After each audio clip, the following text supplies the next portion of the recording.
شوہر کو سزائے موت، ماں اور بھائی کو عمر قید اور عدالت کا دو ٹوک فیصلہ کہ ثانیہ زہرا نے خودکشی نہیں کی، اسے قتل کیا گیا تھا۔ لیکن یہ فیصلہ ایک دن میں نہیں آیا۔ اس فیصلے کے پیچھے ایک ایسی کہانی ہے جو عام نہیں، اتنی پاپا نے لڑائی کی ہے، دردناک ہے اور خوفناک بھی۔ ہمارا ہے اتنی دوڑ گئی، ہر بھی مارا ادھر بھی مارا۔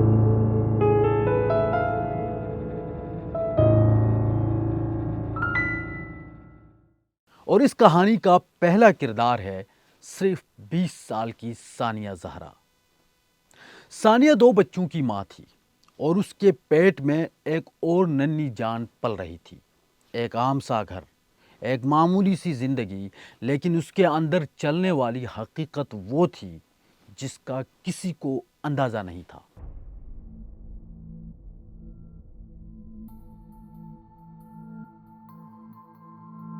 پھر 9 جولائی 2024 کی صبح وہ منظر سامنے آیا جس نے پورے خاندان کو ہلا کر رکھ دیا۔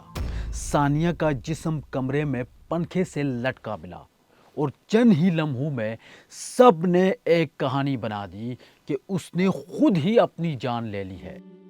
جب ہم لوگ گھر میں انٹر ہوئے اس کے تو وہاں پر کوئی بھی نہیں تھا، اس کی ساس کمرے میں سو رہی تھی۔ ہم نے دروازہ بجایا تو اس نے ہمیں یہی کہا کہ مجھے سونے دو اور آپ کی بیٹی اوپر ہے، جا کے اس کو لے جاؤ۔ اور جب ہم لوگ اوپر گئے تو ہم نے وہاں پہ کیا منظر دیکھا، ہم نے دیکھا کہ کمرے میں پولیس موجود ہے، بیڈ کے اوپر ایک سیٹی پڑی ہوئی تھی جس پہ اس کے گھٹنے تھے اور وہ اس گھٹنوں کے بل وہاں پہ بیٹھی ہوئی تھی۔ انہوں نے کہا تھا کہ اس نے خودکشی کی اور وہ لٹکی ہوئی ہے، جبکہ وہ لٹکی ہوئی نہیں تھی۔ پولیس، گھر والے، سب نے یہی کہا یہ خودکشی ہے۔ لیکن ایک شخص ایسا تھا جو اس بات پر کبھی یقین نہیں کر سکتا تھا، ثانیہ کا باپ سید اسد عباس۔ پورے کمرے سارے سامان چیزاں شیشے ٹوٹے ہوئے، جیڑا بندہ خودکشی کرتا ہے کیا وہ چیزاں ٹوٹے سی؟ اور خودکشی واسطے ضروری ہے کہ زمین نال پیر نہ لگے۔ میری بیٹی 14 گھنٹے ایویں ٹنگی رہی ہے۔ کہانی بدل گئی۔ پولیس نے FIR درج کی۔ شوہر علی رضا، اس کا بھائی حیدر رضا، اس کی ماں عذرا پروین اور گھر کے کئی افراد نامزد ہوئے۔ الزام تھا کہ ثانیہ کو قتل کر کے اسے خودکشی کا رنگ دیا گیا، مگر یہ الزام تھا، ثبوت نہیں۔ جب پوسٹ مارٹم ہوا تو رپورٹ میں صرف پھندے کا نشان تھا، جسم پر واضح تشدد کے نشانات نہیں، گردن کی ہڈی بھی نہیں ٹوٹی تھی، یعنی ایک ایسا منظر جو خودکشی کی طرح لگے۔ مگر ثانیہ کے والد کے مطابق ایسا ہر نشان، ہر زاویہ، ہر چھوٹا فرق ایک منصوبہ بندی کی طرف اشارہ کر رہا تھا۔ تفتیش آگے بڑھی، فورینسک رپورٹیں آئیں، گھر والوں، رشتہ داروں اور محلے والوں کے بیانات سامنے آئے۔ آہستہ آہستہ بات کھلتی گئی کہ ثانیہ کے گھر میں حالات اچھے نہیں تھے، جھگڑے ہوتے تھے، دباؤ تھا اور خاموشی سے سب کچھ سہنے والی ثانیہ اندر ہی اندر ٹوٹ رہی تھی۔ لیکن اس کے والد کی ہمت نہیں ٹوٹی۔ وہ ہر دروازے پر گئے، ہر فورم پر کھڑے ہوئے۔ تسا میرا ساتھ دے بڑے 10 فورم کو میرے نال دھرنا دے سو اور تم میرے نال کھڑو سو۔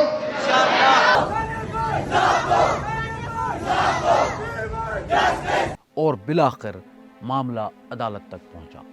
ملتان کی سیشن کورٹ میں جج محسن علی خان نے کئی مہینوں تک دلائل سنے۔ ایک طرف ملزمان کی طرف سے کہا گیا کہ یہ خودکشی ہے، دوسری طرف ثانیہ کا خاندان کہتا تھا کہ اسے زبردستی لٹکایا گیا تاکہ قتل چھپایا جا سکے۔ عدالت نے ہر رپورٹ، ہر شواہد، ہر بیان کو پرکھا۔ سچ کی تلاش مہینوں تک چلتی رہی اور پھر وہ دن آیا جس نے اس کیس کا رخ ہمیشہ کے لیے بدل دیا۔ عدالت نے فیصلہ سنایا، شوہر علی رضا کو سزائے موت، اس کے بھائی حیدر رضا اور اس کی ماں عذرا پروین کو عمر قید، 3 دیگر ملزمان کو شک کا فائدہ دے کر بری کر دیا گیا۔ آج مجھے پاکستان پہ فخر ہو رہا ہے، آج مجھے پولیس کے اعلیٰ افسران پہ اور میری عدلیہ پہ مجھے آج فخر ہے کہ جب میں اپنی بیٹی کا کیس لے کے نکلا تھا میں اکیلا تھا. ہر طرف سے لوگ کہتے تھے اس کی بیٹی نے خودکشی کی ہے, میں کہتا تھا میری بیٹی نے خودکشی نہیں کی ہے. ثانیہ زہرا کا کیس صرف ایک عورت کی داستان نہیں, یہ اس سوچ کے خلاف جنگ ہے جو عورت کی موت کو حادثہ سمجھ کر خاموش ہو جاتی ہے. یہ ان بے شمار عورتوں کی چیخ ہے جو گھریلو تشدد سہتی ہے, ان کی آواز کبھی پولیس اسٹیشن تک نہیں پہنچتی. آخر میں عدالت کا فیصلہ صرف انصاف نہیں, ایک پیغام بھی ہے کہ دیر ہو سکتی ہے مگر انصاف چھپتا نہیں.